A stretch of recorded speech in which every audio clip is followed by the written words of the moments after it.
Kim Vapny, also known as the Vagina Coach, is a certified fitness professional who became passionate about spreading information on pelvic health when she was pregnant with her first child. She's a published author, a passionate speaker, and women's health educator, as well as a mom to 2 boys. Kim is the founder of Pelvian Wellness, a company offering pelvic health programs, products, and coaching for women in pregnancy, motherhood, and menopause. She also co-founded, grew, and sold a company called Bellies Inc., where she created the AB system, a revolutionary birth prep and recovery system for pregnant women.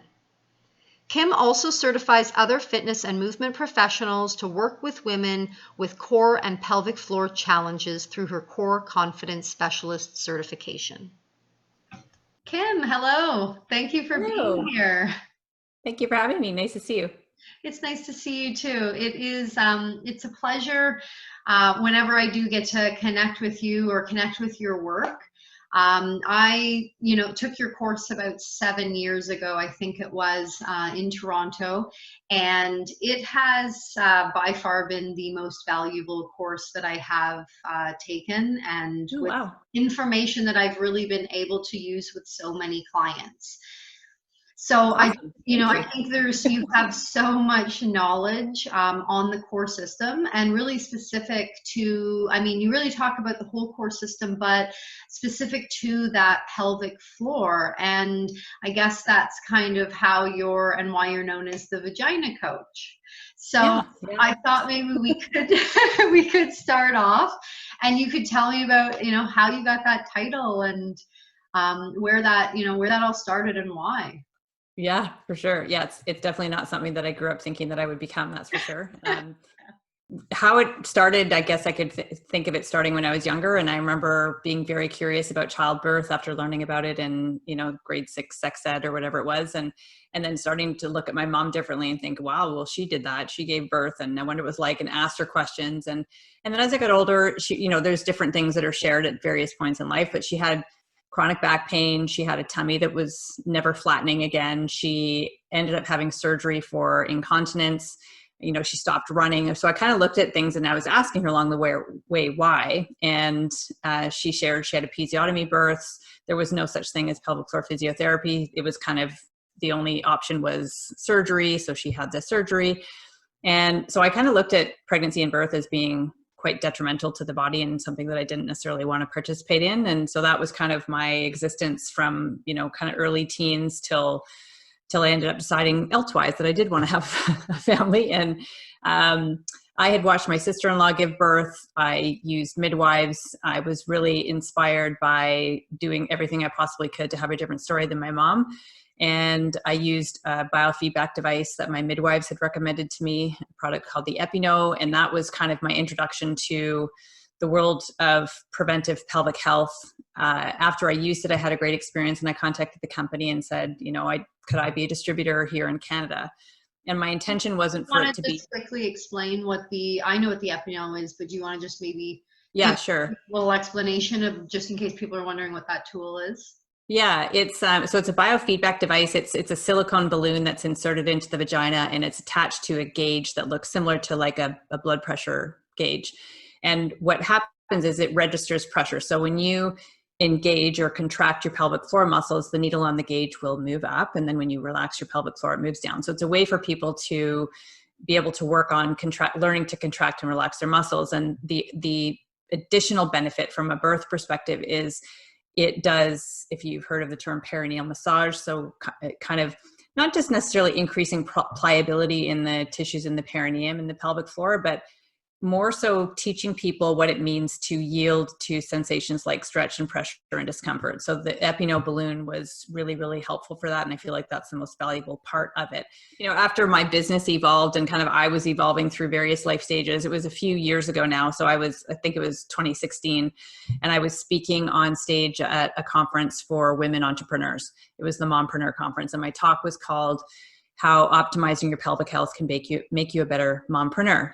And I don't remember how many people had been speaking in front of me, but all various forms of business coaches. And so then my talk comes and I walk up on stage and I had these, muscle pants and I had weird clothes on and I just kind of off the cuff said, okay, well now you have a vagina coach in your business. And it rolled off my tongue, but it was this huge light bulb moment for me where up to that point, originally when I started my business, I was known as the fitness doula.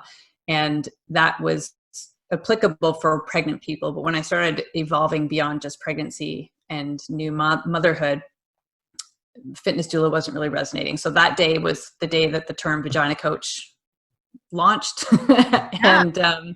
And it's just, I just made it up. It's not something that you don't necessarily, there was no training or anything to become a vagina coach. I just thought it was a catchy name and it makes people stop and think, and it has an uncomfortable word in it, and I'm trying to normalize it. So that was kind of the intention behind it.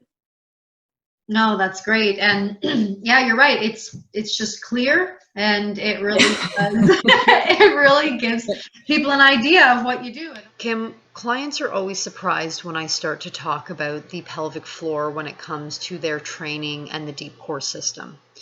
Can you talk a little bit about why the pelvic floor is considered a core muscle and the relevance to our core connection topic that we're here for today? Yeah. The pelvic floor is a group of muscles. It's 3 layers, and they have a lot of roles that we kind of take for granted unless there's something that's not working. So the pelvic floor plays a role in our pelvic and spinal stability. So if you were to, wherever you're sitting right now, put your fingers onto your pubic joint, or your pubic bone as people call it, that's an attachment point of your pelvic floor. If you kind of pull your butt cheeks apart, and especially if you're sitting on something hard surface like I am, pull the flesh away and you should feel 2 little bony points. At least if you're sitting in a neutral pelvis, you would. Those are also attachment points for the pelvic floor. And then if you are kind of in your low back, you put your middle finger in between your butt cheeks. I know that sounds kind of weird, but you kind of put your finger through the crack and you feel down kind of closer to your tailbone. Yeah. That is another attachment point. And so because of the attachment points on the pelvis, on the base of the spine, they are integral in contributing to control and stability within the pelvis. The other muscles that attach onto the pelvis are, we have several, but the other main ones when you think of core are the abdominal muscles. And so what happens in the abdominals directly influences the pelvis and vice versa as well. So the pelvic floor is, as I mentioned, part of the core stabilization system. It plays a role in our continence. It plays a role in our sexual response. It plays a role in organ support and sphincter control. So all of these incredibly important jobs that, as I said before, if everything's working as it is, it should just be working. Nobody has ever, we didn't have pelvic floor training when we were young kids. It just works. When it's not working, because it's so central to so many things in our life, it kind of becomes this all-consuming thing. And people think that it's normal. People just kind of accept that's the way it is if you've had babies or what have you. But really, it's at the base. It's the foundation of the core. It's tied directly to our breath. It's tied directly to so many things. And so when it's not working, or sometimes maybe it's not the one that's not working, maybe it's working too hard because somebody else isn't. When that is all working well, then we have what I call core confidence. We don't have to think about it. It's just doing what it should do. But then there's other things that show up when it's not doing what it should be doing. And is it fair to say too that because with the sort of core 4, the diaphragm, the pelvic floor, the transverse abdominis and multifidus, that they kind of work in almost like a waterfall or like a cascading effect where like the diaphragm turns on. I mean, it engages, pelvic floor sort of moves with it, TVA then activates, and then those back muscles start to the multifidus fires in order for there's sort of that sequence, correct? So yes, exactly. Yeah. So there's sort of this it's a synergy between the core 4, as you just said. And when all of them are working harmoniously, it's all working harmoniously. But if somebody is maybe not pulling their weight, or if could be somebody who's overactive, somebody who's underactive, there could be some tension being held. There's various reasons why there might be some dyssynergy there. And so part of the, and sorry, let me back up. When there is that dyssynergy, then that's when it can start to contribute to things like incontinence or prolapse or back pain or diastasis or blah, blah, blah. And so when people understand the relationship between the core four, and when we can repattern it and retrain it, then it contributes to a reduction and eventually elimination of a lot of the symptoms that people deal with. Yeah, absolutely. That's why when, based on what I learned in your course, I always, with my clients, we start with the breathing, we move to the pelvic floor activation, and then, to TVA, and then more of the superficial muscles as we sort of go. Yeah. It really kind of back to the initial thing where you're talking about the core. So many people associate the core as being the external abdominals, and they may consider the low back. Then people don't necessarily know what the low back is, but they just say the low back. So the outermost abdominals and low back are what most people associate with the core whenever they're doing exercise. And when they understand the role that the pelvic floor plays as the foundation, and the relationship between the breathing diaphragm with every breath that happens, and how that translates to the transversus and the multifidus, and that synergy and timing, then it becomes something that can elevate their whatever training they're already doing. They could potentially run faster, they could lift heavier, they feel stronger, they can work out longer. There's all sorts of kind of cascade effects that happen when you actually pay attention to that inner core unit, with the pelvic floor being the foundation of it. Yeah, absolutely. And you know what? I have quite a few clients, like female clients, that do a good amount of weight training. And it's amazing how during a deadlift or during certain activities, they won't feel that's as supported in the back. And as soon as we breathe properly, and I ask them to do a kegel contraction, there's so much more strength to their movement, and they don't feel that discomfort, or even that like the movement has actually shifted into the back. Right. Yeah. Which I actually wanted to kind of get into the when it comes to Kegels, because there's a lot of misguided or misinformation, I feel, about Kegels. And I'm sure that you get this all the time. You'll ask a client if they ever perform Kegels, and they'll say, yeah, my doctor told me to do it, or I looked at something online, and you'll say do one, and there's that. You can tell that they're really gripping hard when they do it. And how do you guide your clients to do Kegels? Because I know that it's a lot less of gripping than most people think, right? Yeah, for sure. And there's even studies that confirm that over 50% of women are doing Kegels incorrectly. And a lot of that is not their fault. It's because nobody's ever taught them. There's no Kegel lessons. If you're ever told, it's usually by a doctor, and it's usually in a 7-minute visit, and it's just the recommendation of go home and do your Kegels. So there's no evaluation of the pelvic floor. There's no assessment to see if you're doing it correctly or not. So people Google it, or people, ask other friends. And then they go home and they go, well, I think I'm doing it. And they're not really sure, because there's nothing really that helps. And that was one thing that was cool about the EpiNo, is that the biofeedback could help you see if you are contracting and relaxing. That being said, there are some biofeedback things that will respond to inner thigh squeezes or glute squeezes that are ways that people think they're doing a Kegel. So they will use other muscles thinking that they're activating their pelvic floor, when really they're compensating with something else. So some biofeedbacks can be a bit misleading, because they can also register other muscles that might be doing that work. But it's incredibly common for the Kegels, one, to be done incorrectly, but also the illusion that Kegels need to be this maximal effort, and they need to think about, picking up a piano or lifting a surfboard, like you've seen some people on Instagram. So there's a they're misguided. That's really at the end of the day what it is. There's not a ton of information, and that's part of what my mission is get the information out and make people more comfortable talking about it. And so a Kegel exercise really should be a balance between effort and ease. And people think about the effort piece only. And there's two parts to the effort. There's a squeeze, there's a closure, and there's also a lift.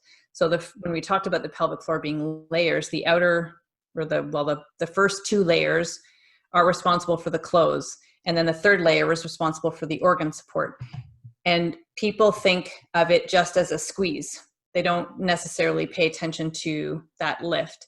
And they definitely don't pay attention to letting that back go, letting it go again. And if they're holding their pelvis in certain positions that might be contributing to a shortening in the pelvic floor or a tightening in the pelvic floor, them doing more of that squeeze is just going to make that group of muscles tighter. So sometimes then people say, well, I tried Kegels, so we don't know if they're doing it correctly. And then they'll say, but they didn't work. And so potentially they know what they should be doing, but if the muscle has already been shortened and it's holding on to some tension already, there's not a lot of power left in that group of muscles. So people might say, well, I don't really feel much change happening. I can't feel that lift. And the reason is because they're already lifted, or they're already really, really closed. Does that make sense? So people learning how to do Kegels correctly is really important. Pelvic floor physiotherapists are my gold standard in terms of learning. If you don't have access to the one biofeedback device I like, is called the LV. And recognizing that it is a closure. That's why I like the jellyfish imagery. So there's a closure, there's a drawing together of the edges with a lift, and then sort of a softening and blossoming open again. And that would be considered a Kegel, but people think of the squeeze as being the Kegel only. I like to use the blueberry Yep. analogy with a lot of my clients. So whenever we're in the gym, I'm constantly, with the clients that need it, I'm always saying, pick up your blueberry, set your blueberry down, and people walk by and they're like, what is this trainer talking about? Yeah. Because, blueberry being such a delicate thing, we don't want to squish the blueberry. We just want to pick the blueberry up, and then we want to set it back down. But I like how you said too, that it's good to get like a proper assessment done, because it's the same as like coming into, going to see a trainer and them just putting you through a workout without any sort of assessment or knowing what your body, is, what condition your body's in, if you have any injuries. And I guess it would be the same thing, because there's no point in doing a whole bunch of Kegels if you already have so much tension within the pelvic floor, and maybe you actually need more release work, right? Exactly. And you bring up a great point. And it's kind of like one step further with the trainer. If you come in and you don't do the assessment and you write up this program and then you give it to somebody, and then you walk away and you don't watch their execution, you just give them a program and you leave, that's kind of the same thing. And we would never do that. We would want to see the execution, that how are they doing that exercise, and monitor them along the way. And then with the point about the Kegels, I don't necessarily 100% believe that if somebody does have an overactive pelvic floor, or who has been holding on to more tension for whatever reason, a lot of people will come to me and say, I've been told not to do Kegels because my pelvic floor is too tight, or because I have to let go, or because I have a hypertonic pelvic floor. So those are kind of some of the terms that people might hear. And while I agree that the focus may not have to be on the contract and lift, and maybe it needs to be more on the letting go, I still believe there's value in that person taking their pelvic floor through that range of motion. They may just do it where they spend more time, like maybe 3 or 4 breaths, thinking about blossoming their vulva or their butt cheeks or whatever visualization they need, and then doing one exhale with an engage and lift, and then inhale, let that go, and then stay there for another few blossom breaths and then go back. So I don't believe that it's only do the contract and lift or only do the relaxation. I think we all benefit from taking it through the full range of motion with an emphasis on one particular part of that, if that makes sense. Absolutely. And do you think that every woman should be going and having an assessment, or are there certain signs to look for in order to know that maybe there's something going on and maybe it's time to see a pelvic floor physio? So my answer to the first one is yes, I think every single person would benefit from seeing a pelvic floor physio, even if you've never been pregnant or given birth or you have no symptoms. I think it's a really underused women's health resource that we have that we don't know about. So I view them like the dentist. We go to the dentist once a year, sometimes twice a year. We have a screening done. They check our teeth. They clean off the plaque. They make sure our bite's okay. They kind of do this assessment and treatment. And I go there even if I have no toothache. I just go because I'm supposed to. And that's how I've been conditioned, because they're the experts in my mouth and I'll trust them. So that is exactly what pelvic floor physios, in my opinion, should be as well. We just go for our assessment, for our check-in, for our treatment, whatever it needs to be, even if we have nothing that's glaringly wrong.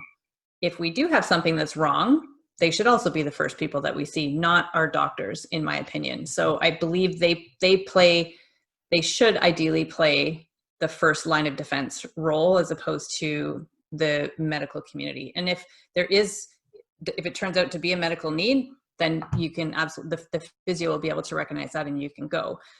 And I don't mean to take the medical community out completely. We absolutely need them. There needs to be a collaborative effort. But I do believe that the screening and assessment that is done by a pelvic floor physio is way more, significantly more comprehensive than what happens in a family doc visit of 5 or maybe 10 minutes. Yeah. So yes, I think that every single person should go. If you do have some symptoms, some of the more common ones with regards to pelvic floor challenges could be stress urinary incontinence is the big one. So sneeze, pee, or peasing, as people jokingly call it. Urgency, where you feel like you can't make it to the bathroom. Overactive bladder, you feel like you go to the bathroom all the time. Pain with sex, feelings of heaviness or pressure, feeling like you can't put a tampon in, or maybe you can't hold a tampon in, feeling like there's something in there, back pain, pelvic pain. Those would be the most common, I would say. And sometimes some of them can be a bit misleading. So if somebody has back pain, they don't think of going to see their pelvic floor physio. They think of going to the massage therapist or a chiropractor. Maybe they do some acupuncture. But there's one researcher in Canada, Dr. Sinead Dufour, who has a study to show that the link between back pain and the pelvic floor. So over 90% of the people in that study who had back pain also had a pelvic floor dysfunction. So they're hugely, hugely correlated. And there's other research that's just the most recent to show that connection. And so I think if we have an understanding that it's a part of the body that we need to have an expert care for and help us keep on top of, like a dentist, and we just go, I think there will be a lot less of sneeze, pee, and back pain and all those types of things, because it'll be addressed much sooner, or sometimes even before symptoms have even started, if you're seeing a pelvic floor physio regularly. Would you say that it tends to correct itself fairly quickly when you're doing the work? Yeah, in most cases, absolutely. And pelvic floor physio, there's a published study that has an over 80% cure rate for stress urinary incontinence. And in my experience, one of my more popular programs is a 28-day app-based. It's a 28-day challenge that people go through, and usually by 2 weeks, a significant number of people are noticing a change, like a reduction or an elimination of their symptoms. And part of it is the consistency piece. So I have a 3C approach to pelvic floor fitness. You need to do kegels correctly. You need to do them coordinated with movement, and you need to do them consistently. It's not a quick fix. It's not something that you do until you notice change, then you stop. It's a lifestyle, really. But when people, and it doesn't need to be an hour, 2 hours a day. We're talking like 5 to 10 minutes a day. When people are consistent with it, change can happen really, really quickly. They can respond very quickly, especially with stress urinary incontinence.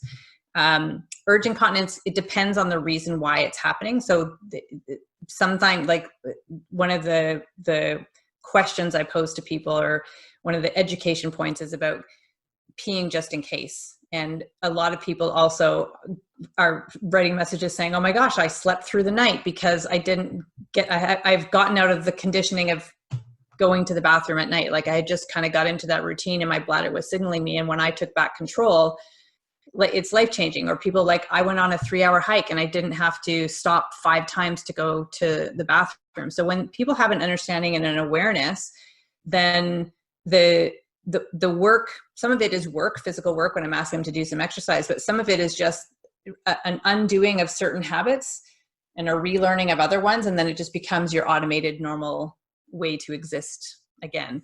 But really, change can happen so quickly. And again, yes, it'll depend on the severity. Prolapse will be usually a little bit slower to respond. If somebody's doing hypopressives, I find that the response time is quicker. Rectoceles are definitely slower to respond, but change can happen really quickly, and it can be really liberating for people when they experience that change. That's interesting.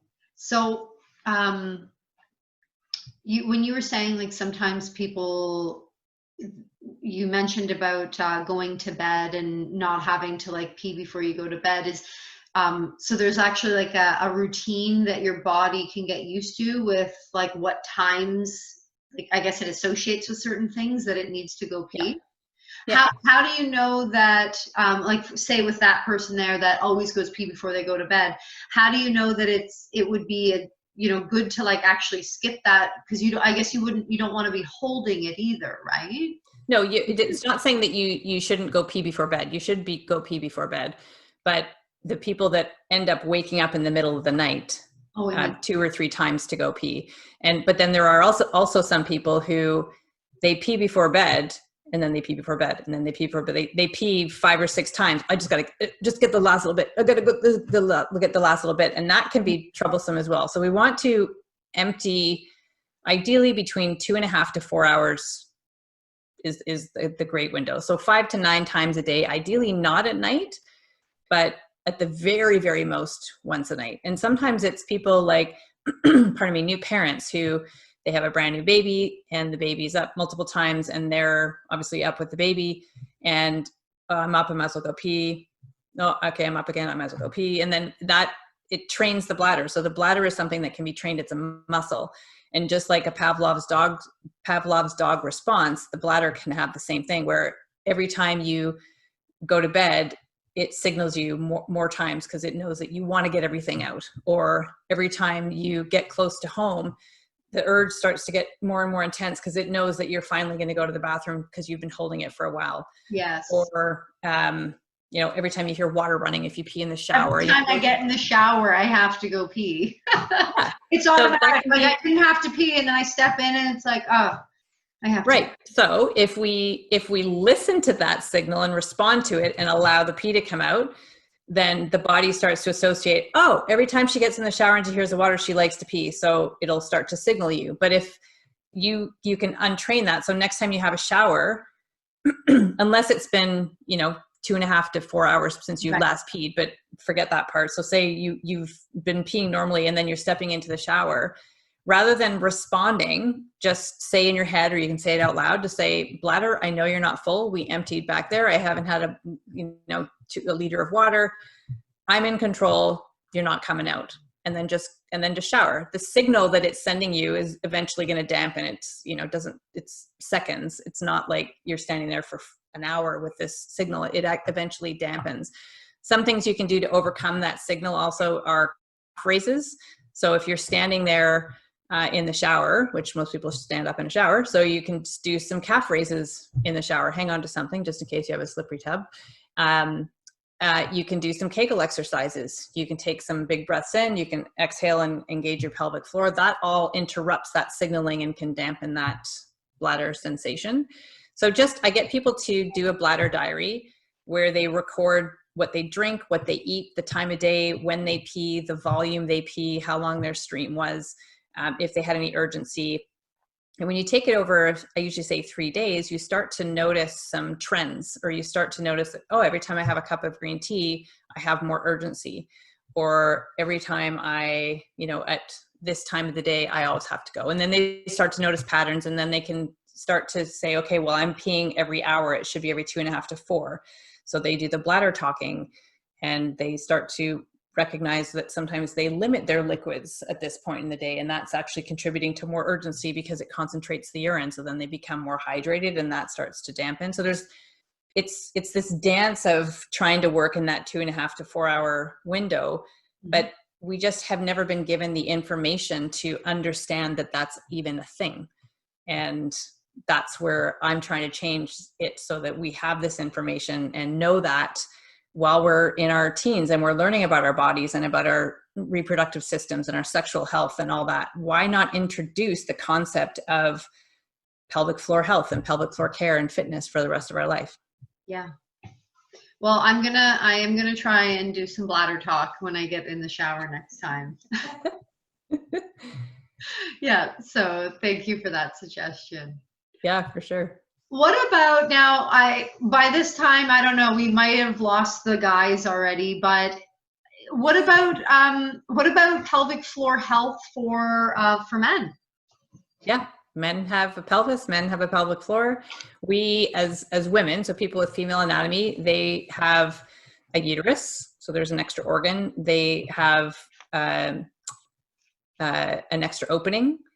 Well, 2 extra openings really in some regards, but their opening is through the penis. It's not necessarily in the pelvic floor at the base of the pelvic floor where ours would be, if that makes sense. So we have an additional organ. We also have more openings. We also have a wider shape to it.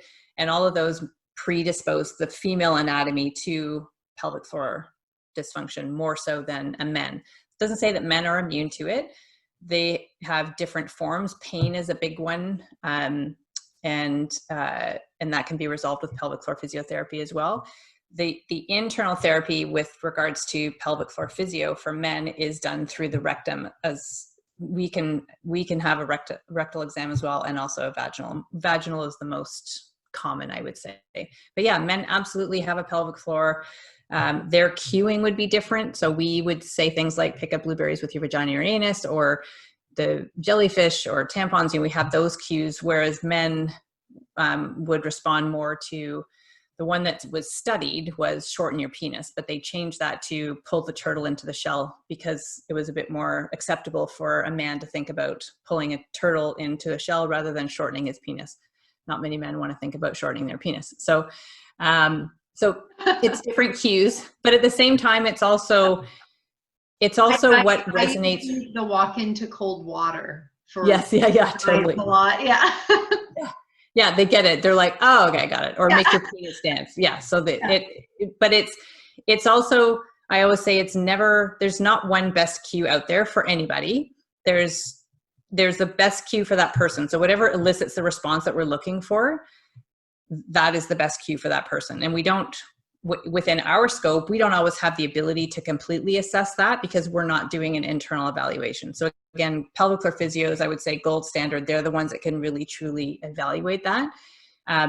But we can look for other outside cues, breath holding and position as you learned in the course as well. So that's how we do it. But yeah, men have a pelvic floor. It's not my area of specialty, but a lot of pelvic floor physios treat men and women. Not all. I would say the majority treat women only, but it's changing. And a lot of them now, I mean, there's the transgender population, they have additional challenges, I think, that they face as well. So there are many physios now who also work with the transgender population.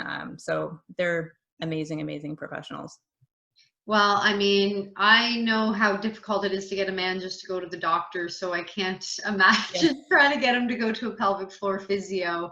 Well, but if it was something that was starting to interfere with their sex life, they will go in 2.5 seconds. Yeah.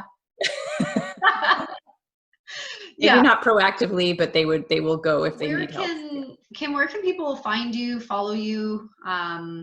Learn more about what you do and see, what sorts of things that they might be able to participate in? Yeah. So vaginacoach.com is my main website. And I do have both my consumer programs and my professional programs there. So consumer wise, I have programs for pregnant people and not pregnant people. And it's typically, there's a 28-day challenge. So if pregnant, you're birth like a boss. If you are not pregnant, it's the Buff Muff challenge. Those are a really great introduction in terms of people trying to grasp the concept of a vagina coach or pelvic floor fitness. Those are a good, easy to understand, fun to follow program. And then from there, I have more comprehensive online programs that are kind of self-paced, self-directed user guides to the pelvic floor, again, in pregnancy and non.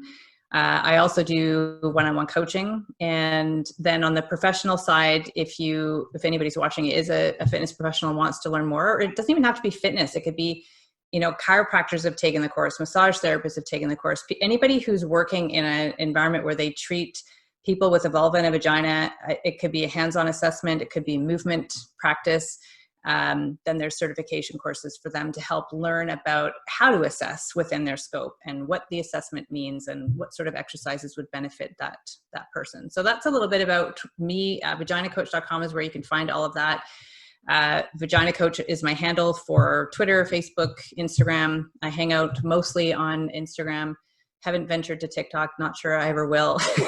but probably just remove your videos right away because they're. Yeah. I have faced that a couple times. Yeah. But, that's a little bit where you can find me. Okay, and all of Kim's details will be in the show notes, and then your free gift will also be there, and you have a ebook, I believe, that you're giving to everyone that signs up. Yeah. It was a collection, a collaborative effort. Really, actually, I have one right here. I can show you, and you guys would get the e-version of this. But it was a compilation approach, I would say. So I wrote some text, but I also included, let me find this. So for instance, there's tips from other pelvic health professionals around the world. It takes a village, and there's so much wisdom in so many people. So I wanted to kind of make really digestible, actionable items that people could read and also learn about other people who are doing similar work to me and know that they could potentially see that person. They might find somebody who would be able to help them as well. So you guys will all get a free copy of that. That's great. Well, thank you so much, Kim.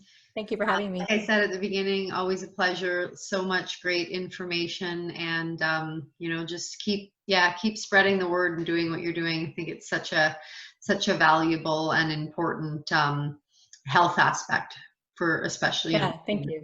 Mm-hmm. Thanks. Well, I appreciate you having an amazing platform to be able to share. So thanks so much. Thank you. Well, have a great rest of your day, and we'll talk soon. You too. Thank you.